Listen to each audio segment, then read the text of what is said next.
Hello and welcome to the Redmen TV. It's another transfer deadline day in the bag. The window slams shut because it doesn't just shut, it slams shut. Sky would have you believe. Although it can't slam shut because there's still apparently 6 deals being lined up in the Premier League according to Brian Swanson. So you can see here on my screen, Brian Swanson understands 6 deals currently subject to Premier League deal sheet sent in between 9 and 11 p.m. Clubs have until 1 a.m. to complete the transfer. So there you go. I'm just gonna, because I've not seen Paul all day, I'm just gonna check over on him. Oh look, they're surprisingly talking about Ryan Babel to Newcastle. They have been rumbled. That rumour was started on the Ball Street Live show. You can see them flicking in there.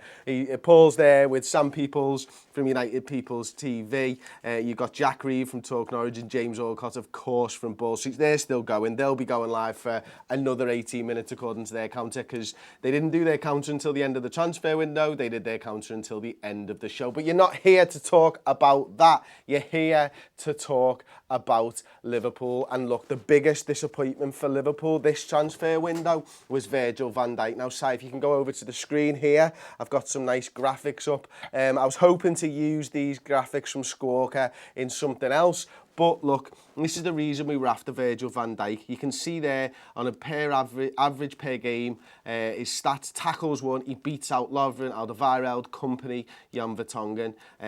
Tackles lost, Vertonghen wins it, but in third place was Virgil van Dijk. Vertonghen, Alderweireld, Virgil van Dijk. Aerial duels won per game. This is over the 2016-17 season. He batters them all on the aerial duels. One per game. He's so close to winning in the total duels. No errors leading to a goal. Look how many clearances. Second behind Vertonghen.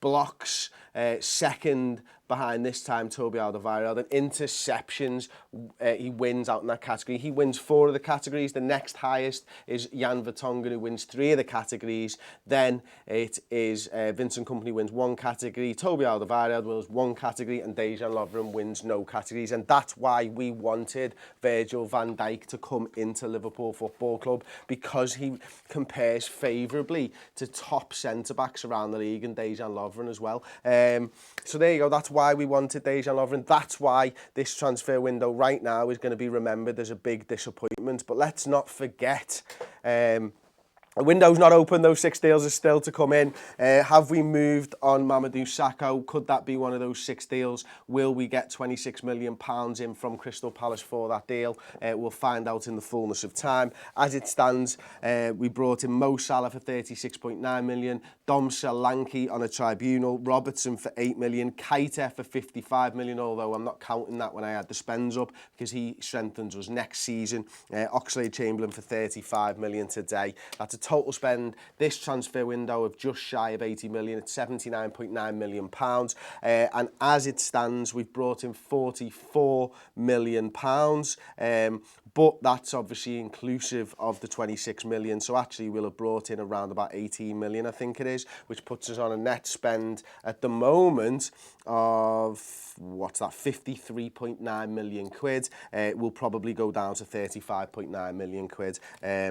Year before last, 16-17, we had a profit of 19.7 million. The year before that, we spent 20 million. So over the course of 3 seasons now, our net spend will either be £35.9 million, it'll be 18 million higher than that, and it'll be £53.9 million, which over 3 years isn't good enough for a club of Liverpool's size, unfortunately, especially, you know, when we needed a centre-back more than ever.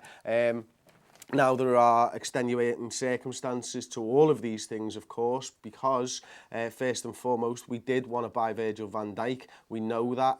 We were caught tapping him up early on in the season. Everyone knows that. It seems like Liverpool had to wait to be invited by Southampton. That never came. It does my head in that it never came. It seems mental that even yesterday, if we were waiting for an invitation, yesterday was the last day we could possibly have moved on Virgil van Dijk, because how would Southampton spend the money otherwise? You know, you get to 4 or 5 o'clock this afternoon, Southampton going to sell Virgil van Dijk, strengthen what they would consider a rival. and be able to spend £70 million on improving their squad? No. Could that happen yesterday? It's highly unlikely, but surely yesterday was the last day. We've had 3 months to sign a centre-back. We've had 3 months to bring a top-draw centre-half into this football club, and it looks like we've decided not to. You know, are we going to go after him in January? Are we going to go after him in the summer? I can't answer those questions now, but what I can tell you is Jurgen Klopp does like Virgil van Dijk, does want Virgil van Dijk. Virgil van Dijk does want to come to Liverpool. Is Jurgen Klopp and our Liverpool's management team right to hold out for Virgil van Dijk? I don't know that, but right now it looks like this could have been a great transfer window. It could have pushed us on to challenge for league titles and trophies this season, and right now it doesn't look like we have got the squad to be able to challenge on 4 fronts. That's not to say that we can't challenge for a Premier League title. I just think it would have been a heck of a lot easier if we had a centre-back through the door, but let's not be too down on it, because ultimately we have improved our first 11. This back four, this defence that's been playing at the moment has kept 7 clean sheets out of the last 9 Premier League games. 7 clean sheets out of the last 9 Premier League games. They got us into the top 4. They got us into the Champions League this season. Not Virgil van Dijk, not anybody else. The players at the football club right now are the ones that got us there.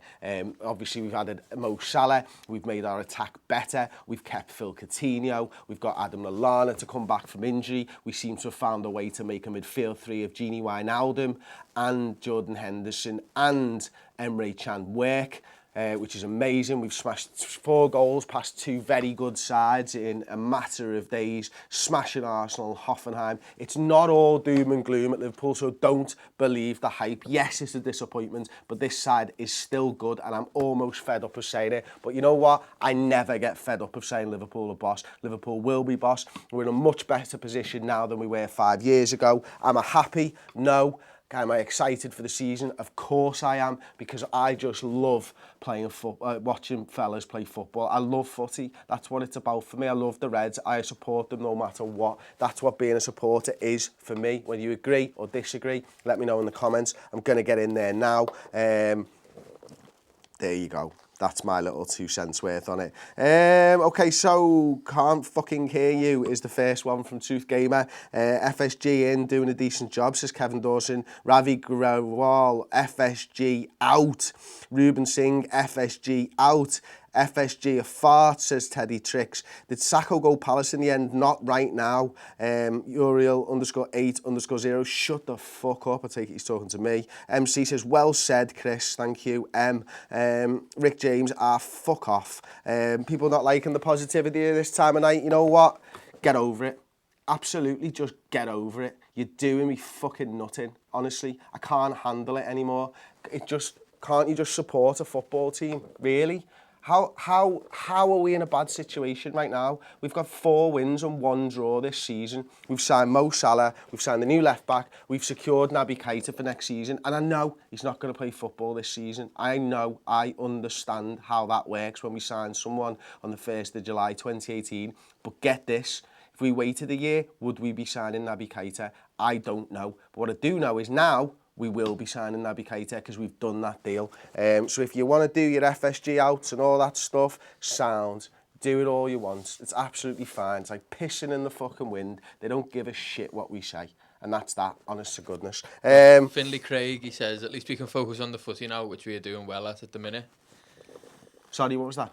Finley Craig said, at least we can focus on the footy now, which we are doing well at the minute. Yeah, we're good at the footy. We're absolutely 100% dead good at the footy, and we'll see that. You know, it just has to take us to Man City until we smash them off the park, smash Sevilla off the park, smash Burnley off the park, do Leicester in twice, then play Moscow, smash them off the park, and on the 1st of September, beat Newcastle as well, just for good measures. There you go. 12 points in the Premier League, 1 League Cup win, 2 Champions League victories over the next 30 fucking whatever days it is, and we'll all forget about it. Michael Cook, Chris, you said you were on the fence till today regarding FSG. What are your thoughts on FSG now after the transfer window?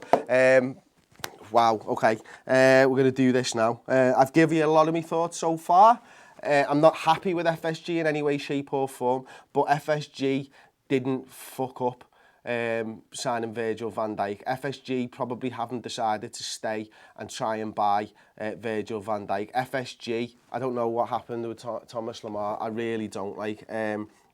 Listen, I can't know right now whether Liverpool tried to sign him, whether they didn't try and sign him. I'd love us to have signed Thomas Lemar. I think every Liverpool fan was exactly the same. Right now, it feels like a loss, this transfer window. But it feels like a loss because of players that we didn't sign. We've still got boss players at this football club that FSG have signed. We've got a boss manager at this football club that FSG did get through the doors. We've got players wanting to come and play for Liverpool. That's FSG's Liverpool. You know, we were struggling to get players over the line who wanted to go to the likes of Chelsea, like Mo Salah just 3 years ago, while FSG were in charge. Now we've got players turning £100,000 a week more at Chelsea to come to Liverpool. You know what I mean? And that is progress. It's not the progress that I wanted, and maybe it's not what everybody wants to hear. Maybe people just think that my mind will be changed overnight or over the course of a day. And maybe I've led you on. Maybe I have said that I'll decide after this transfer window, and I will decide after this transfer window. Right now, it's 22 minutes past the transfer window. It's been a frigging long day.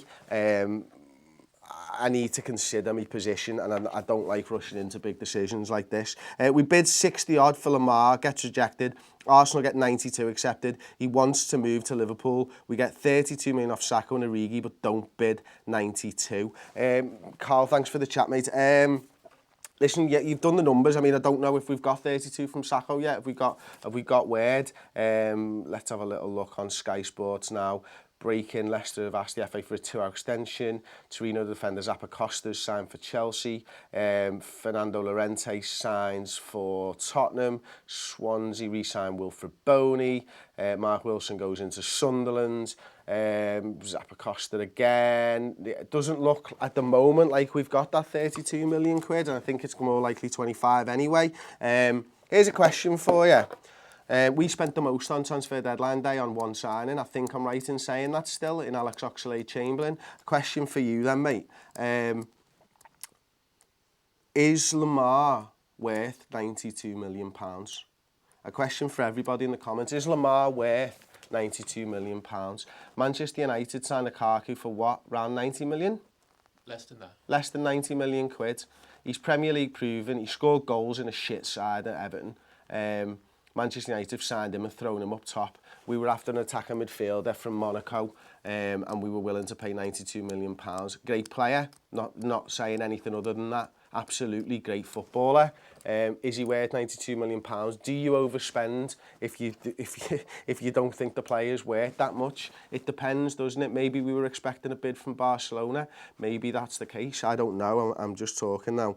Luke Murphy, Chris, how do you feel about Coutinho? I hope to fuck he does not get booed. Stop the moaning cunts. I've said this before, and I'll say it again, because not everybody watches every single show. Apologies if you've heard me thoughts on this one. I'm not happy with Phil Coutinho. I don't like players who are at Liverpool who have handed in a transfer request. I can't get behind them in the same way that I get behind all the other players. I'll support them while they're on the field. I won't fall in love with them. Do you know what I mean? And until he starts banging in 10 goals a game or 10 goals in 10 games, I'll celebrate his goals because I can't not do that. I'll clap him. I'm not probably going to be singing his name much anymore, unless he proves to me that he's playing for that badge on his shirt, the one that I love so much. He's playing for that shirt that I fucking love and respect. Right now, Phil Coutinho, yeah, he needs to prove something on the pitch, doesn't he? And he needs to backtrack big time and apologise to these fans. Jack Marshall, pay Jack, you four-eyed cunt. Are you on the payroll? No, Jack, I'm not, mate. And I haven't got four. For Costas Manolis in the window, boss centre-back, and he has 2 years left on his contract and a value around 30 to 40 million quid. I don't know who that player is. I don't know where he plays, who he plays for. Apologies, showing a lack of European football knowledge there. Concho Rudd, Chris, 13-14 season proves outscoring won't work. That's... Man City outscored their opponents. Liverpool outscored their opponents. Everyone who wins the league outscores their opponents because that's how you win football games, mate. I think, but yeah, that bit harsh. I know what you're trying to say. What you're trying to say is relying on outscoring your opponents and not being able to keep clean sheets is a difficult way of doing things. Go back to the top of the show. We've kept 7 out of 9 clean sheets. 7 out of 9 in the last 9 Premier League games. We've collected 7 clean sheets. That's not bad for a really shit defence, is it? And maybe we are weak at times, and maybe we've got our weaknesses. Every football team has their weaknesses. Every football team can be found out. We're 3 games into the Premier League season right now. We're 5 games into the season. We've won 4 of them. We've drawn 1. It's not the end of the world. It's really not the end of the world. I'm 34 years old. I've seen this before. Do you know what I mean? I've been through bad sides. I've watched bad Liverpool sides. This is not a bad Liverpool side. I'm just going to go over to a tweet if I can find it. From Knox Harrington, so Neil Atkinson from the Anfield Wrap, who I think has summed this up really well in a couple of tweets. So just bear with me 1 second while I find that. Right. Got a super chat here from Benjamin James Clark. He says, I feel for Phil, sort of. Seems he got hustled by his agents and ended up looking like a mug for doing what he's told to do. Yeah, I mean, you don't know the behind the scenes of it, do you? I don't feel sorry for him, to be honest. I think he earns a lot of money. He should know better, but anyway, there we go. Okay. Neil Atkinson from the Anfield Wrap. It's finished a 5 or 6 out of 10 window. Pleased with the lads who are in, but we remain a starting quality centre-back and a front 6 player missing. We can still challenge for honours and should be looking to do that. Spurs' window last year was shite and they added 17 points to their previous total. We've improved as well, haven't we? Let's be honest. Great points, Neil. Thanks very much for them. Thanks very much for putting them on Twitter. And finally, I'm just going to end with an email that I received from a subscriber today when, after the last live show, I was in a pretty poor mood and I got this email. Evening, Chris. Seem to keep missing the live streams on YouTube, unfortunately. Just wanted to put it out there that it doesn't seem like a lot of us Reds are appreciating the fact that seemingly every player we have had interest in, that we have had Premier League competition in signing, whether we sign them or not, has wanted to play for Liverpool. Not the current champions, not Arsenal, not anyone but Liverpool. To me, that's incredible. Just 4 years ago, we failed to sign Carlton Cole. Now the world and his wife are buying into Liverpool and Klopp's philosophy. That's the most incredible thing about this window. Just shows how far we have really come as a club. I would love to get Van Dijk to put the icing on the cake, but regardless, this is a great time to be a Red. Onwards and upwards, Joey. And that really cheered me up, you know, it really did, because it was at a time when I was getting really down for it and all that, but it just sums it up perfectly. Remember where we are, remember where we've kind of come from over the last few years, and look at what we've got now. Look at the lads that we've got playing for this club. They're good players. It should have been better. It was a disappointing window in the end of the day because we didn't get a centre-back, and it's almost criminal that we haven't got a centre-back, but we've still got a boss football inside. We're going to get to watch boss footy. We're going to get to watch the Reds score loads of frigging goals all season long. We get to play in the Champions League. We get to fight on 4 fronts properly again with Jurgen Klopp as our manager, and if you can't be excited for that, then fucking do us a favour and shut the fuck up. Anyway, thanks for watching. We just got a $50 super chat. Whoa, hello, sunshine. We've played some beautiful football and we've strengthened our ability to do that. I'm sure Jurgen wanted another centre-back, but we couldn't get it done. Who knows what happens in January? Leave the Chelsea fans to jump off Stamford Bridge, as Scott Hawks. Wow, thank you so much for the super chat, mate. And the positivity. I absolutely love it. It's a great way to end the show. Don't forget to subscribe for the Redmen TV. We're going to take a few days off of YouTube now. We are completely done with transfer news. We'll be back in on Monday. If you subscribe to the redmentv.com, we'll be recording a podcast roundup, me, Si and Ross, very shortly. That'll be up there on the redmentv.com. Thanks for subscribing. Thanks for watching. Try not to get too down. Try not to let social media drag you down. This Liverpool side can still achieve great things. Anyway, I'll see you on Monday.